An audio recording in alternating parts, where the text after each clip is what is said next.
Artificial intelligence दुनिया बदल रहा है।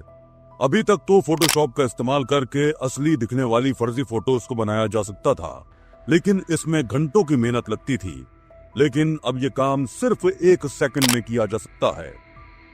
अपने चेहरे पर एक मुस्कान लानी है, एक बटन दबाया, हो गया। अपना हेयर स्टाइल बदलना है, एक क्लिक बाल छोटे हो गए, एक क्लिक बाल बड़े हो गए। ये सारी फर्जी फोटोज दिखने में बेहद असली लगती हैं। आप चाहें तो अपनी फोटोज को बॉर्डर्स के बाहर एक्सपेंड भी कर सकते हैं। एआई चाहे तो मेरी हिंदी को अपने आप समझकर इस वीडियो पर ऑटोमेटिक इंग्लिश सबटाइटल डाल सकता है, कुछ इस तरीके से। और मैं अगर चाहूं तो इस वीडियो में अपना पूरा चेहरा भी बदल सकता हूं एआई की मदद से। मैं चाहूं तो पूरी की पूरी पेंटिंग्स और एनिमेशंस 2 सेकंड्स में एआई की मदद से बना सकता हूं। जैसे कि अगर मैं लिखता हूं Lord Hanuman flying in the air ultra HD, painting बना कर दो। कुछ ही सेकंड्स में मेरे सामने 8 अलग अलग जबरदस्त ऑप्शंस आ जाते हैं हनुमान जी की पेंटिंग के। मार्वल जैसी कंपनीज एआई का इस्तेमाल कर रही हैं अपने टीवी शोज और फिल्मों में एनिमेशन बनाने के लिए। अमेज़न जैसी कंपनीज कहती हैं कि वो एआई का इस्तेमाल करेंगी पूरी की पूरी किताबें लिखने के लिए और फिर अपनी वेबसाइट पर बेचने के लिए। ये अनइमेजिनेबल है। दोस्तों, एआई ऑलरेडी क्या क्या कर पा रहा है। आपकी ईमेल्स का ऑटोमेटिक रिप्लाई देना, आपके लिए ईमेल्स लिखना, आपकी पढ़ाई में मदद करना, आपके काम में मदद करना, आपको हेल्थ एडवाइस देना, आपका वर्चुअल असिस्टेंट बन के काम करना। पॉसिबिलिटीज एंडलेस हैं। हम दुनिया में नई रेवोल्यूशन देख रहे हैं। आर्टिफिशियल इंटेलिजेंस से सब चीजों पर इम्पैक्ट पड़ने वाला है। जॉब मार्केट बदलने वाला है। स्कूल और कॉलेजेस में पढ़ाई करने का तरीका बदलने वाला है। पॉलिटिकल सिस्टम बदलने वाला है। मिलिट्री वॉरफेयर बदलने वाला है। आइए समझने की कोशिश करते हैं इन सारी चीजों को आज की इस वीडियो में। इवन दो एआई की डेवलपमेंट पिछले 5-7 सालों से ऑलरेडी बड़ी तेजी से हो रही थी, लेकिन अवाम ने इसे नोट करना तभी शुरू किया जब चैट जीपीटी का 3.5 वर्जन पब्लिक हुआ नवंबर 2022 में। चैट जीपीटी एक एआई सॉफ्टवेयर है जिसे लार्ज लैंग्वेज मॉडल कहा जाता है, LLM। इसकी खास बात यह है कि यह इंसानों के बात करने के तरीके को बड़े अच्छे तरीके से इमिटेट कर पाता है। जिस स्टाइल से इंसान एक दूसरे से बात करते हैं, जो हमारा जबान लिखने का तरीका है, फोन्स पर, इंटरनेट पर, कंप्यूटर्स पर इसे ट्रेन किया गया है उस पर, और अब ये इसी स्टाइल में हमसे बात कर पाता है। चैट जीपीटी को बनाया है ओपन एआई नाम की एक अमेरिकन कंपनी ने, और इतने भयंकर तरीके से इसकी पॉपुलैरिटी बढ़ी, ये दुनिया की फास्टेस्ट ग्रोइंग ऑनलाइन सर्विस बन गई। इस चार्ट को देखिए। 1 मिलियन यूजर्स तक पहुंचने में नेटफ्लिक्स को 3.5 साल का वक्त लगा था, ट्विटर को 2 साल का वक्त, फेसबुक को 10 महीने का, इंस्टाग्राम को 2.5 महीने का, और चैट जीपीटी इस माइलस्टोन पर पहुंच गया सिर्फ और सिर्फ 5 दिन में। इसके पीछे वजह बड़ी ऑब्वियस है। चैट जीपीटी को आप इस्तेमाल करके देखेंगे, आपको खुद ही पता लग जाएगा। इसका वर्जन 3.5 फ्री टू यूज है। बस आपको ये अकाउंट बनाना पड़ता है ओपन एआई की वेबसाइट पर जाकर। आप इससे कुछ भी सवाल पूछकर देखिए, जो जवाब निकलते हैं ऐसा लगता है कि पीछे बैठकर कोई इंसान जवाब दे रहा हो। एक ऐसा इंसान जिसे सब कुछ पता हो, सब चीजों के बारे में। चाहे आप इससे कोई फैक्चुअल सवाल पूछें या ग्रामर रिलेटेड सवाल पूछें या इससे कोई फॉर्मल लेटर लिखने को कहें, कमाल की एक्यूरेसी यहाँ पर देखने को मिलती है। ये टेक्नोलॉजी इतनी रिवोल्यूशनरी थी कि बड़ी बड़ी कंपनीज ने इसे देखकर डेस्परेशन में आकर अपने खुद के एआई चैटबॉट लॉन्च किए। चैट जीपीटी के रिस्पांस में गूगल ने अपना गूगल बार्ड लॉन्च किया, माइक्रोसॉफ्ट ने अपना बिंग एआई लॉन्च किया। इवन दो ओपन एआई और माइक्रोसॉफ्ट पार्टनरशिप ने स्नैपचैट ने अपना माई एआई लॉन्च किया। इसके अलावा ढेर सारी कंपनीज, चाहे कोरा हो, ड्यूलिंगो हो या एयर इंडिया हो, इन सब ने ऑलरेडी एआई को इनकॉर्पोरेट कर दिया है अपने सिस्टम में, या फिर इन्होंने अनाउंस किया है कि जल्द ही ये करने वाले हैं। सवाल यहाँ पर यह भी उठता है कि अगर ये टेक्नोलॉजी इतनी ही कमाल की है, तो बड़े बड़े लोग जैसे कि एलन मस्क ये क्यों कह रहे हैं कि एआई के डेवलपमेंट को अभी स्लो डाउन कर देना चाहिए। सबसे पहला खतरा जॉब्स को लेकर है। लोगों को इस बात का डर है कि अगर एआई इतने सारे काम कर सकता है, इतने अच्छे तरीके से लोगों से बेहतर कर सकता है, तो बहुत सारे लोगों की नौकरियां जाने वाली हैं। और ये बात सच है दोस्तों। तारीख में आप देखेंगे कि जब भी कोई नई टेक्नोलॉजी आई है जॉब मार्केट पर, उसका एक इम्पैक्ट जरूर पड़ा है। जब स्मार्टफोन्स आए तो लैंडलाइन टेलीफोन ऑपरेटर की जो नौकरियां थी सब गायब हो गईं। जब गाड़ियां आई, घोड़ा गाड़ी चलाने की जो नौकरियां थी लोगों की ऑलमोस्ट खत्म हो गई। जब एटीएम्स आए, बैंक में जो बैंक टेलर्स की नौकरियां होती थी, जो कैश ट्रांजैक्शन आपके करवाते थे, वो सारी नौकरियां भी बहुत तेजी से नीचे गिर गईं। ऐसे ही ऑनलाइन वेबसाइट्स के आने से बुकिंग क्लर्क्स की नौकरियां चली गईं। इंडस्ट्रियल रोबोट्स के आने से असेंबली लाइन वर्कर्स की नौकरियां चली गईं। लेकिन आर्टिफिशियल इंटेलिजेंस को लेकर जो खतरा है वो इन सारी टेक्नोलॉजीज से कहीं ज्यादा बड़ा है। दो वजह हैं इसके पीछे। पहली तो यह है कि एआई टेक्नोलॉजी का असर किसी एक सेक्टर पर महदूद नहीं रहेगा, बल्कि हर फील्ड में देखने को मिलेगा। ऐसा पहली बार हुआ है कि क्रिएटिव लोगों की नौकरियां भी रिस्क पर हैं। लोगों को लगता था कि जैसे जैसे टेक्नोलॉजी इंप्रूव होगी तो जो सबसे मैकेनिकल नौकरियां होती थी, जिनमें सबसे ज्यादा रिपीटेड वर्क करना पड़ता था, वो सबसे पहले जाएंगी। किसी ने ये नहीं सोचा था कि ग्राफिक डिजाइनर जैसी क्रिएटिव नौकरियां भी गायब हो सकती हैं। लोगो डिजाइनर और म्यूजिशियंस की नौकरियां भी गायब हो सकती हैं। स्टेबल डिफ्यूजन और मिड जर्नी जैसे एआई सॉफ्टवेयर इमेज जनरेट करके आपको दे सकते हैं मिनटों में। लोगोस और ग्राफिक्स आपको बनाकर दे सकते हैं। म्यूजिक की बात की जाए तो गूगल का म्यूजिक मॉडल देखिए। आपको बस टेक्स्ट में लिखना है कि मुझे ये बेला चाओ गाना सुनना है सिर्फ गिटार पर, या फिर आप कहें कि सिर्फ ड्रम्स और फ्लूट का इस्तेमाल करके मुझे इस गाने की ट्यून सुननी है, या फिर एक कोरस में इस गाने की ट्यून सुननी है, या एक पियानो पर सिर्फ। आने वाले टाइम में म्यूजिक को जनरेट करना इतना ही आसान बन जाएगा। बस आपको लिखकर बताना है कि किस तरीके का म्यूजिक आपको चाहिए और यहाँ मिल जाएगा। जी हाँ, दूसरी वजह यही है एआई का इम्पैक्ट बहुत बड़ा होने वाला है और बहुत तेजी से होने वाला है। जिस भी सेक्टर पर इसका इम्पैक्ट देखने को मिलेगा, करोड़ों नौकरियां जाएंगी। ये सब सुनकर आपको बहुत डर लग रहा होगा, लेकिन यहाँ पर एक अच्छी खबर भी है। अच्छी खबर यह है कि पुरानी नौकरियां जाएंगी तो नई नौकरियां उभर कर भी आएंगी। वर्ल्ड इकोनॉमिक फोरम की 2020 की फ्यूचर ऑफ जॉब रिपोर्ट्स के मुताबिक 2025 तक 85 मिलियन नौकरियां गायब हो जाएंगी एआई की वजह से दुनिया भर में। लेकिन इसी रिपोर्ट में यह भी लिखा गया है कि एआई की मदद से 97 मिलियन नई नौकरियां क्रिएट भी होंगी इसी टाइम फ्रेम में। इसीलिए अक्सर कहा जाता है दोस्तों कि एआई जॉब किलर नहीं है, बल्कि जॉब कैटेगरी किलर है। आप शायद पूछेंगे कि नई नौकरियां जो आएंगी वो कौन सी आएंगी। नई नौकरियां जो यहाँ क्रिएट होंगी उन सब में आर्टिफिशियल इंटेलिजेंस की स्किल्स को यूज करने की जरूरत होगी। मिसाल के तौर पर बताऊं, जहाँ एक तरफ ग्राफिक डिजाइनर की नौकरी चली गई जब लोगो बनाने की जरूरत नहीं है, वहीं दूसरी तरफ कोई इंसान चाहिए होगा जो एआई को इंस्ट्रक्शंस दे सके कि मुझे इस तरीके से लोगो बनाना है।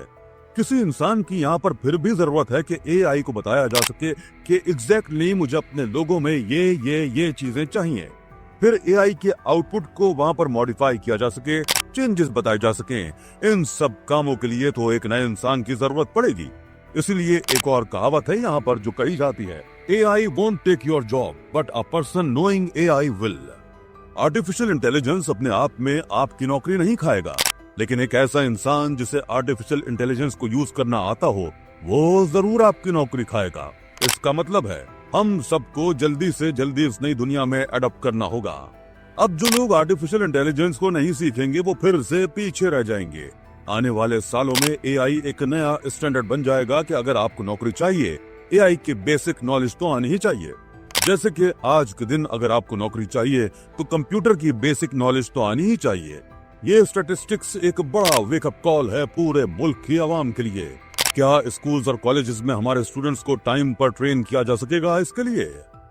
जॉब मार्केट के बाद अगला बड़ा इम्पैक्ट आर्टिफिशियल इंटेलिजेंस का हमारे एजुकेशन सिस्टम पर ही पड़ता है। याद है आपको, स्कूल में एक वक्त पर टीचर बोला करती थी कि मैथ्स करते वक्त कैलकुलेटर का यूज मत करो, क्योंकि हमेशा आपके पास कैलकुलेटर नहीं होगा यूज करने के लिए।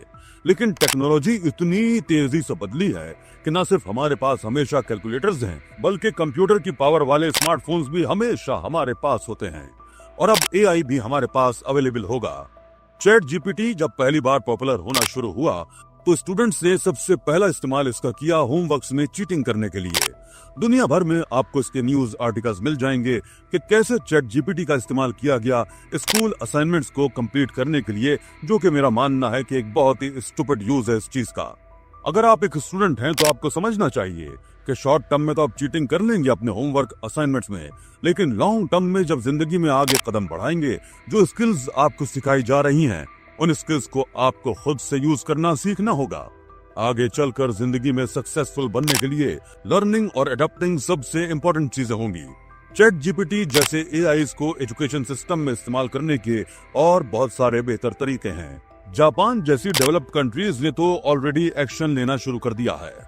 जापान में गाइडलाइंस पब्लिश की गई हैं कि एआई को कैसे इस्तेमाल किया जाए, स्कूल्स में कैसे ना किया जाए।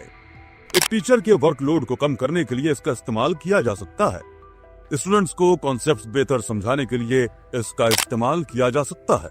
इंग्लिश लर्निंग और फैक्ट चेकिंग के लिए इसका इस्तेमाल किया जा सकता है। जी हाँ, जापान ने कहा है कि चीटिंग करने के लिए इसका इस्तेमाल करना फॉरबिडन है। समझने वाली बात यह है कि एआई एक टूल है और इस टूल का अच्छे तरीके से भी इस्तेमाल किया जा सकता है, बुरे तरीकों से भी इस्तेमाल किया जा सकता है। जो इंसान इस टूल को यूज कर रहा है ये उसके ऊपर है कि वो इसका किस तरीके से इस्तेमाल करे। और बुरे यूज केसेस की बात करते हुए ही हम आते हैं अगले बड़े खतरे पर, पॉलिटिकल प्रोपेगेंडा। एआई का पॉलिटिक्स में इस्तेमाल किया जाना शायद सबसे खतरनाक चीज होगी इसके लिए, और ये ऑलरेडी किया जा रहा है। साल 2016 में जब एआई इस लेवल तक पहुंचा भी नहीं था, मशीन लर्निंग का इस्तेमाल किया गया था। Cambridge Analytica data scandal Facebook पर मौजूद भारी डेटा का इस्तेमाल किया गया, और मशीन लर्निंग जो कि आर्टिफिशियल इंटेलिजेंस के अंदर ही एक फील्ड है, इसका इस्तेमाल किया गया अलग अलग वोटर्स को अलग अलग मैसेजेस पहुंचाने के लिए। लोगों के लाइक्स और डिसलाइक्स देखकर ये जज किया गया कि उन्हें किस तरीके की चीजें पसंद हैं, उनकी पर्सनैलिटी कैसी होगी, और जो एड्स उन्हें दिखाए गए हैं वो उनकी पर्सनैलिटी को कैटर करते हैं या नहीं। 2016 की यूएस प्रेसिडेंशियल इलेक्शन जब डोनाल्ड ट्रंप जीते थे और ब्रेक्जिट का वोट जो यूके में हुआ था, ये दो सबसे बड़े एग्जाम्पल्स थे इसके, और सबसे पहले यूज केसेस थे एआई के पॉलिटिक्स में। ब्रेक्जिट के पॉलिटिकल प्रोपेगेंडा का एक एग्जाम्पल मैं आपको दिखाना चाहूंगा। फेसबुक पर मौजूद सारे डेटा को कलेक्ट करके लोगों को अलग अलग सेगमेंट्स में डिवाइड किया गया। कुछ ऐसे लोग थे जो एनवायरनमेंट को लेकर बहुत कंसर्न थे, तो उन्हें ये वाले एड्स दिखाए गए। The European Union will block our ability to speak and protect against polar bear। कुछ लोग थे जिन्हें फॉरेनर से काफी डर लगता था, तो उन्हें ये वाले एड्स दिखाए गए थे कि कैसे यूरोपियन यूनियन में रहने से वीजा फ्री ट्रेवल मिल जाएगा टर्की को, जो कि झूठ था। आज तक टर्की को वीजा फ्री ट्रेवल नहीं मिला है यूरोपियन यूनियन का। लेकिन जिन लोगों के अंदर डर था इस चीज को लेकर, उन्होंने डर के मारे ब्रेक्जिट को वोट किया।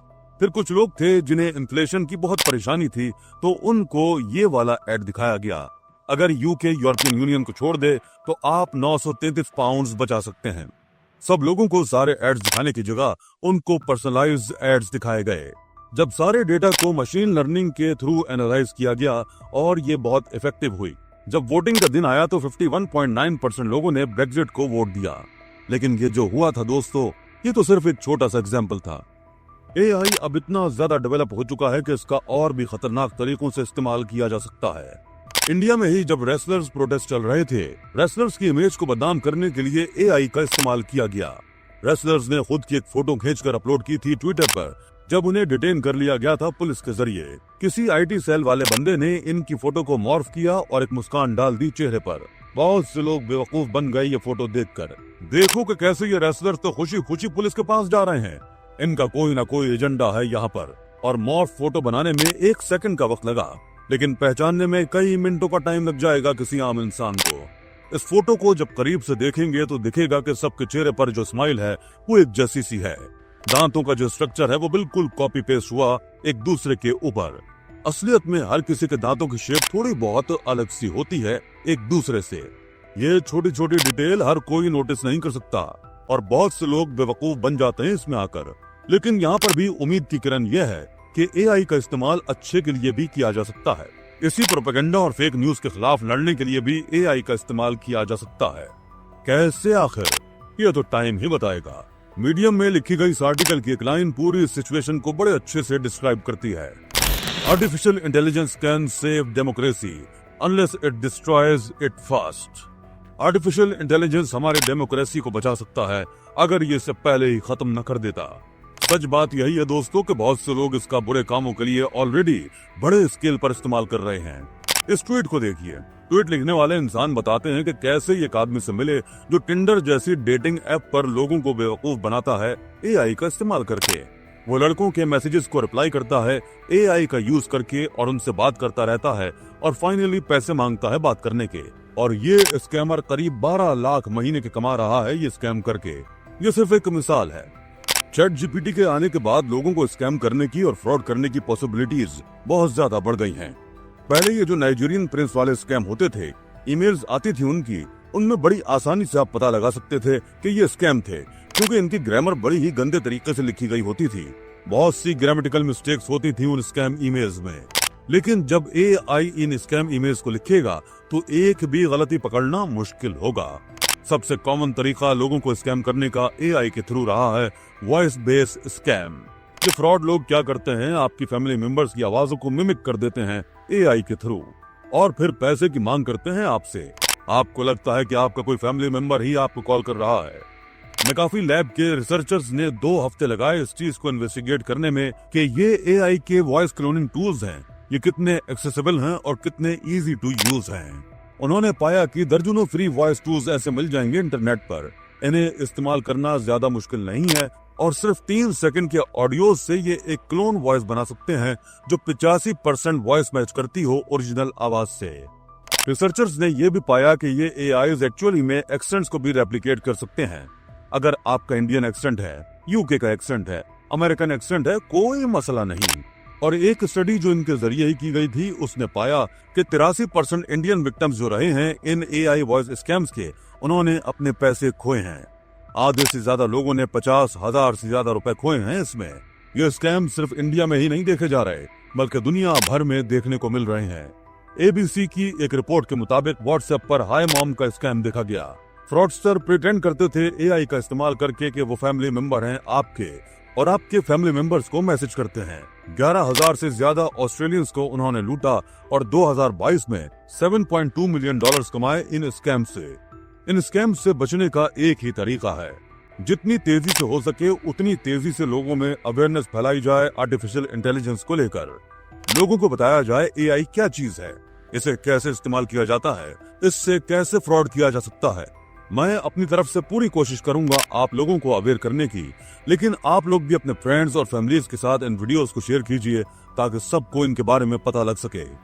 आने वाला टाइम और भी मुश्किल भरा वक्त होने वाला है, क्योंकि ज्यादातर लोग अपने आप को इतनी तेजी से एजुकेट और एडॉप्ट नहीं कर पाएंगे।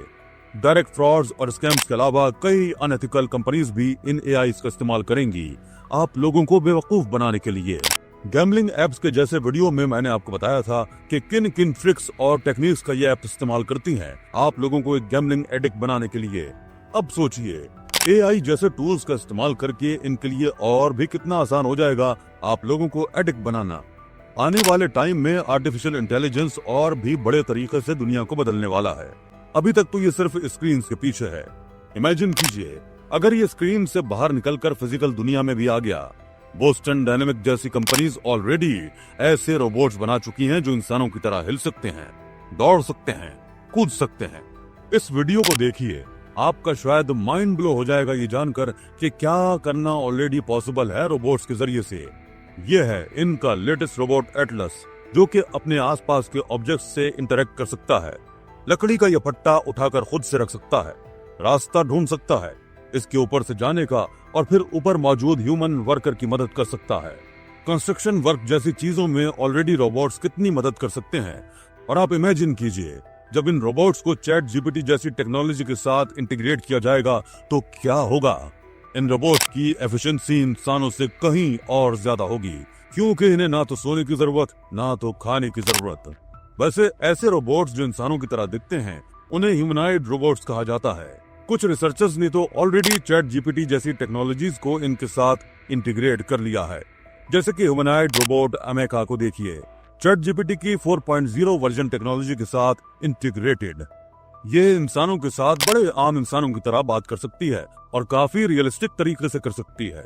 यहाँ एक खतरा बताया जाता है आर्टिफिशियल जनरल इंटेलिजेंस का भी। क्या होगा अगर ये रोबोट्स इतने इंटेलिजेंट बन गए कि इंसानों से ये हर काम में बेहतर हो गए। ये होने में वैसे अभी बहुत सालों का वक्त लगेगा भी, लेकिन सोचने वाली बात है कि इसका दुनिया पर क्या इम्पैक्ट पड़ेगा। इस्राएली हिस्टोरियंस और फिलोसोफर युवल नोह हरारी का कहना है कि आर्टिफिशियल इंटेलिजेंस आने वाले टाइम में अपने खुद के रिलीजियस टेक्स्ट कंपोज कर पाएगी, इनके अपने वर्शिपर्स बनेंगे और इस तरीके से नए रिलीजन क्रिएट हो जाएंगे आने वाले टाइम में। बहुत सारे एथिकल, फिलोसॉफिकल और टेक्नोलॉजिकल सवाल यहाँ पर उठते हैं। एक वीडियो में इन सबको कवर करना तो पॉसिबल नहीं है। आप अगर चाहें तो और वीडियोस मैं इस टॉपिक पर बना सकता हूँ। मुझे नीचे